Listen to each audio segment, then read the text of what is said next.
अब राजा जनक जी जब अपना बतिया कहले बारे विश्वामित्र जी शांत कइले बारे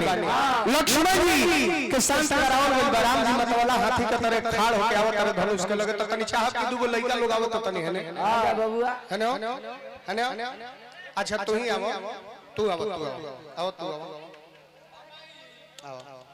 आओ ना का नाम होता है विकास कुमार आवाज तहर फंस गइल बका है खाना उना नहीं खात का अच्छा हाथना दूर में इनकर जोड़ा के लगा दी इनका से बढ़िया के बा इनकोरे सटर ना भैया रुआ ना रउड़ा बूढ़ा गइल तने उनका के बोले देता है ना जूता खोलवा दे जूता पे चरण पादुका उतार के आए तहार नाम का नाम है जितेश कुमार यादव बहुत सुंदर आवाज ठीक बहने हो हां अरे रुक नहीं हाय खोला है मुरेठा खोला गर्दर खोला बबुआ तार नाम का हो जितेश कुमार यादव पढ़े ला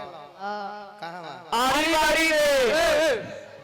आंगनबाड़ी होला आड़ीबाड़ी मत कह सब पढ़े ला कहां पढ़े ला बताबो यही में ए तू यही में बड़ा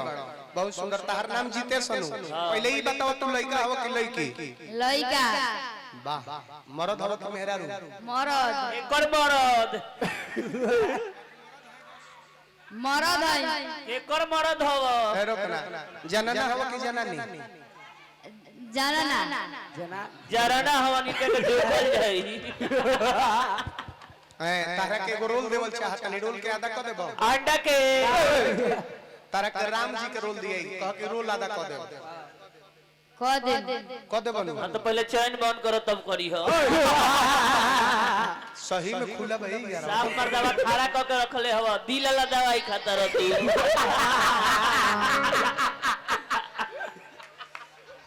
ए काम करो अब से तहार नाम जीतेश ना रही तहार नाम का रही राम तहार नाम रही राम तू थोड़ा देर खातिर भगवान श्री राम के रूप में बाड़ो ठीक ना तहार नाम राम रही का नाम रही राम वाह तारा बाबूजी के नाम का हो रजिंदर है के लइका राम जी रो देता बोल हो कह कि राजेंद्र है के लइका ना है बोला आग रे मर दे कह राजेंद्र है के लइका नहीं बोलो अरे भाव बड़े पगला हां हां बबुआ बोलो राजिंदर भाई तारे के डोटी है ना भाव बा थोड़ा देर खातिर बोले के तू कह देबो तो ऐसा थोड़े बकन कर लइका ना बोला कि राजेंद्र लइका ना है ना है के कर लइका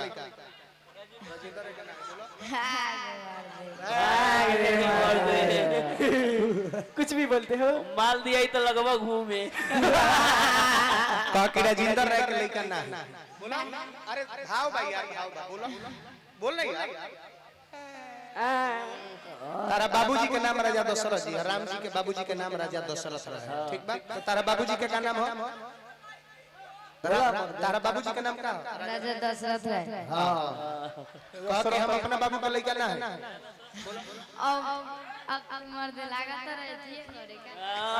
एथिए करे काथी बाबूजी के नाम का हो दशरथ का नाम हो राजा दशरथ वाह बहुत सुंदर देखो समझे के बा कह देला से ऐसा थोड़े बके कौन करना होई हो खबर तार माई को एगो बाड़ी बोलो बोला मर दे ए बड़ी सब का पूछता रहा का पूछा तारा ए मर्दे अरे तारा बाबूए के नु फायदा होई एले तो पूछल जाता भैया कोई और ऐसे तेज लइका नहीं थे जौन हमर सिखावल कर सके ई त लागत रे हमर समय पास करे ना रउआ ना तेज लइका चाहिए छोटा हके जुआइल ना चाही ना तो दिक्कत हो जाई पहले ही बताओ कि मर्द हो कि मौगा हो मरद तो मर्द त लजाला ना समाज में अच्छा वो मर हां ये गांव के मर्द हवे चलल बा मरद अब के अब के चलल हब कोई गो माई रोका राम जी के माई एगो ना रहली कई गो रहली 3 गो त तार माई कई गो बाड़ी 3 गो तो तार बाबू पर बड़ा लोड पड़त होई काहे ना खर्चा चलावे में अच्छा अब तू बैठा इनका से हम करवा ले तू बैठा श्री पूजन भाई बैठो माई के का नाम हो कौशल्या सुमित्रा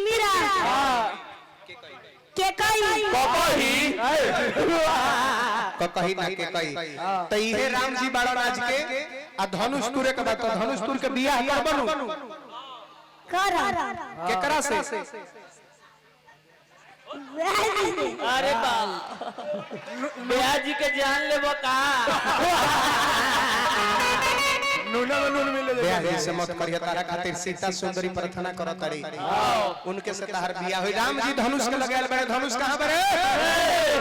ये धनुष थोड़ा देर खातिर मान लो 12 दुबराइल बचेला ई भविष्य नु अंधकार में भाई को ढीला कर दो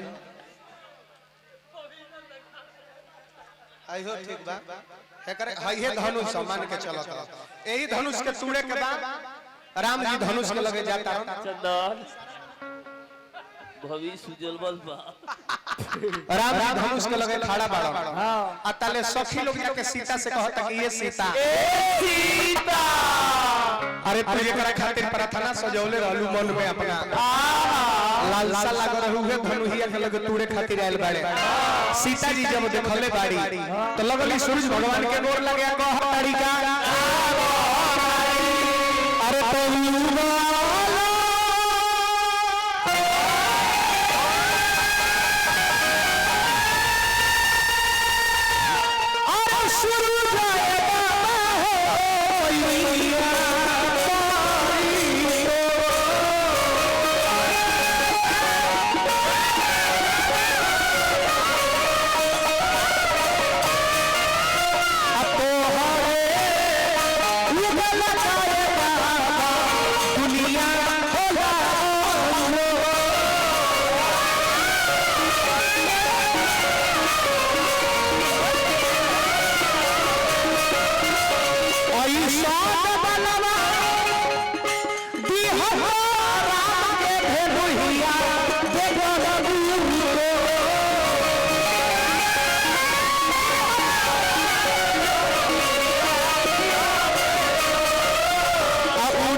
सपना सजौले बाड़ी ताले रामचंद्र जी के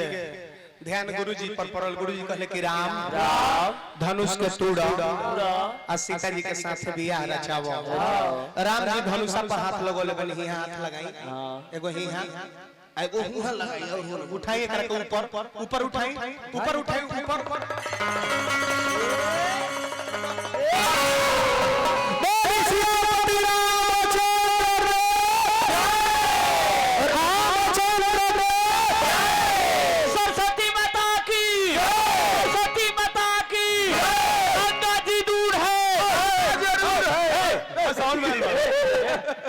लगभग ठेला लेके घूमे राम जी कहां बार धनुषवा धनुषवा का है धनुषवा देबो सकिना दे उठावा राम जी ई का तुरनी हम